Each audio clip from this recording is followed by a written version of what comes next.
nome é Gabriela e eu vou falar sobre o conceito da Lei Orçamentária Anual.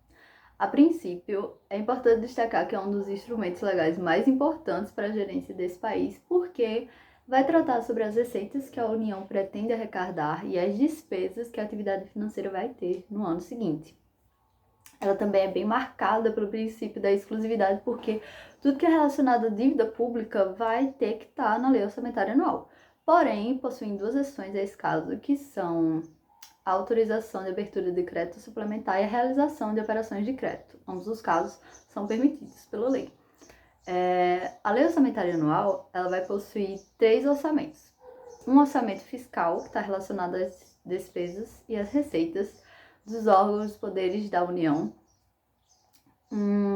O orçamento de investimento, que vai estar relacionado às receitas e despesas das empresas, ao qual a União possui a maioria da capital social. Ela também vai possuir a função de tentar reduzir a desigualdade das regiões do país. E por último, o orçamento de Seguridade Social, que vai estar relacionado às receitas e despesas de entidades que estão relacionadas à Seguridade. Por fim, se a União for tentar, de alguma forma, no ano seguinte, renunciar às receitas, ela vai precisar demonstrar num projeto, comprovar que aquela renúncia àquela receita não vai afetar de modo algum o plano geral, nem a União, não vai trazer prejuízos, ou seja, que o equilíbrio entre receita e despesa não vai ser afetado. Meu nome é Marília Oliveira Florencio e ainda nesse tema, de conceito e natureza jurídica da LOA, a gente pode compreender que a LOA ela é por si só o orçamento. E o orçamento, ele deixa de ser apenas um conjunto de normas jurídicas que vão atender a certas finalidades previstas na Constituição. Para além disso, o orçamento, ele é um plano de gestão, é um plano de administração, que ele vai autorizar certas despesas, ele vai prever gastos também e outras manutenções necessárias ao funcionamento do Estado.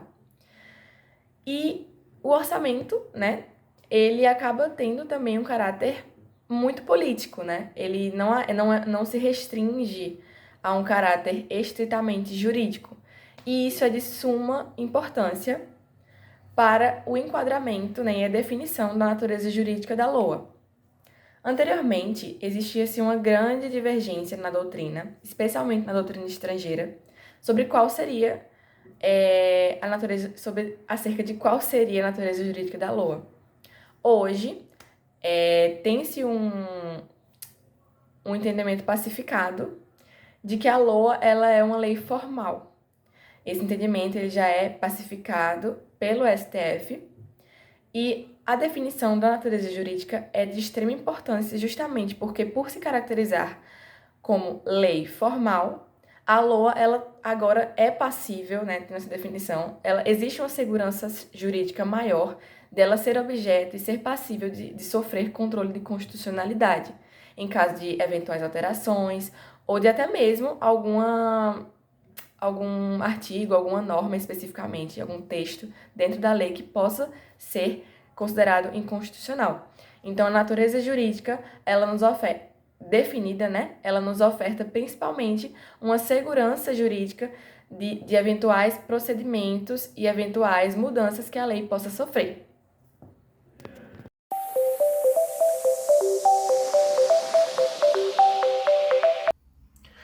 Meu nome é João Victor Freitas e eu vou discorrer um pouco mais a respeito da LOA. O planejamento orçamentário é considerado um elemento fundamental para o bom funcionamento da administração pública. Ele é caracterizado pela elaboração e aprovação da Lei Orçamentária Anual, a LOA, que possui vigência de 1 ano. A LOA é apresentada geralmente no segundo semestre de cada ano, com o objetivo de estabelecer a estimativa de receita e fixar a despesa do exercício financeiro. Como a administração pública irá arrecadar e gastar os recursos públicos disponíveis. A LOA é obrigatória e também inclui a autorização para abertura de créditos suplementares e realização de operações de crédito. Ela é de iniciativa exclusiva do Poder Executivo. o que isso significa que o Poder Legislativo não pode propor alterações ou emenda à lei, mas pode apresentar um projeto de lei próprio.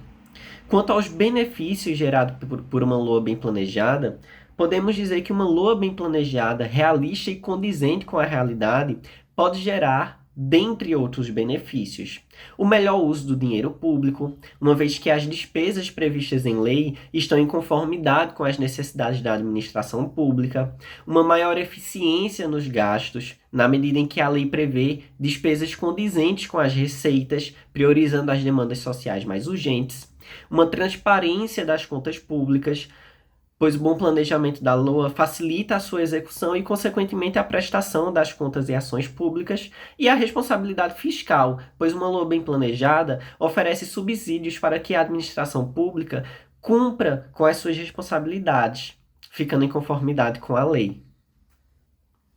Sou Maria Eduarda, do 7º período noturno 2, e eu vou falar das boas práticas para a elaboração e implementação da LOA. Então, começando com a transparência e participação, que visa garantir que as informações orçamentárias elas sejam acessíveis e compreensíveis para o público em geral, e que esse público também ele possa expressar suas necessidades e contribuir nas decisões orçamentárias. E é necessário também ter um planejamento eficiente, que envolve uma análise criteriosa das necessidades, prioridades e metas da organização, permitindo que os recursos sejam alocados da melhor maneira, da maneira mais eficaz possível. E esses recursos eles precisam ser utilizados de uma maneira responsável e sustentável, que evite desperdícios, que priorize investimentos de acordo com as necessidades e as metas estabelecidas. E também é necessário que tenha um acompanhamento de avaliação com relatórios periódicos, indicadores de desempenho, para que sejam realizados ajustes necessários e que sejam prestadas devidas contas à sociedade sobre a utilização dos recursos. E também é necessário que o governo, a organização, que tenha o compromisso com a transparência, com a responsabilidade da gestão dos recursos, que passe uma credibilidade e confiança para a sociedade. Então, esses são alguns pontos que são importantes para a aplicação e a implementação da LOA, para garantir que tenha uma gestão orçamentária eficaz e transparente, que os recursos sejam alocados de uma maneira adequada e que as metas sejam alcançadas.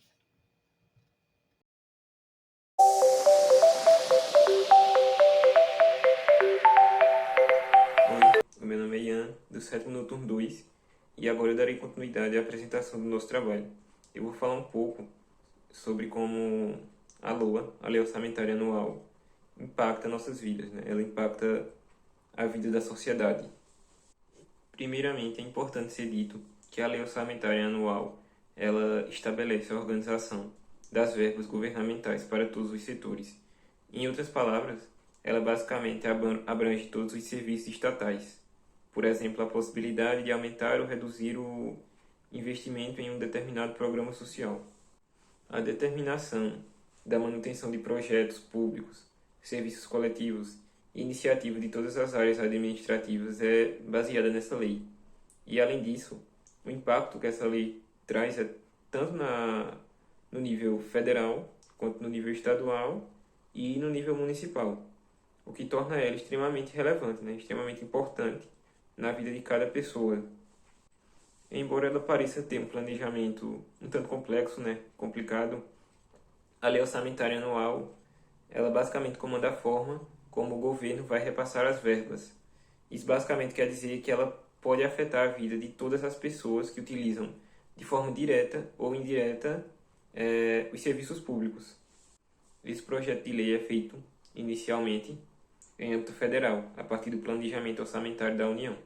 Isso significa que a LOA traz propostas para as principais áreas, e essas áreas são, por exemplo, a área da saúde e da educação, onde são feitos investimentos em construções e manutenção de hospitais, a área também da segurança pública, onde pode ser feito o fortalecimento equipes policiais, a modernização dos equipamentos deles, na área da infraestrutura pública também, onde podem ser construídas pontes, aeroportos, estradas, e em diversas outras áreas, né, como a área do meio ambiente, como a área da cultura, entre outras. Ainda é importante ser dito que nas áreas estaduais e municipais, ela direciona as verbas públicas de diferentes maneiras, né, a depender da necessidade e limites de cada setor. Como, por exemplo, as verbas destinadas para a construção de uma nova escola no bairro ou para reparos na iluminação pública. Outras despesas também, como aposentadoria, pensões, indenizações de precatórios, também estão dentro da LOA, né? Estão intrínsecos na Lei Orçamentária Anual.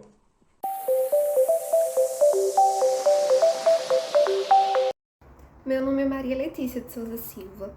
Então, dando continuidade ao que foi falado em relação à Lei Orçamentária Anual e de como essa Lei Orçamentária Anual impacta, né, na vida dos indivíduos, podemos ver o regime de precatórios. Os precatórios nada mais são do que uma forma que os indivíduos têm de cobrar o Estado por dívidas que o Estado tem contra eles. Então, em uma ação judicial em que uma pessoa ganhou contra o Estado, seja contra a União, contra o município, contra o Estado, ou até mesmo contra um órgão público, como o INSS e outras autarquias, o indivíduo tem direito ao recebimento de um valor. Esse valor a gente chama de precatório. E qual a relação dos precatórios com a Lei Orçamentária Anual? Até o ano de 2009, existia, uma lei que determinava que esses precatórios poderiam ser parcelados em até 15 anos. Mas, houve alterações no ano 2009 com a Emenda Constitucional número 62 e, por meio dessas alterações, foram estabelecidos prazos, cronogramas e, inclusive, uma forma de organização para o pagamento desses precatórios. Então, a Lei Orçamentária Anual se relaciona com os precatórios, pois estabelece uma parte do orçamento anual que vai ser destinada ao pagamento desses precatórios. Então, vai estabelecer que parte do orçamento anual vai ser alocada para pagar essas dívidas que o poder público tem com os particulares ou até mesmo com empresas em ações judiciais. Então, é isso no que diz respeito aos precatórios na Lei Orçamentária Anual e a importância que essa lei tem para a vida das pessoas e da sociedade.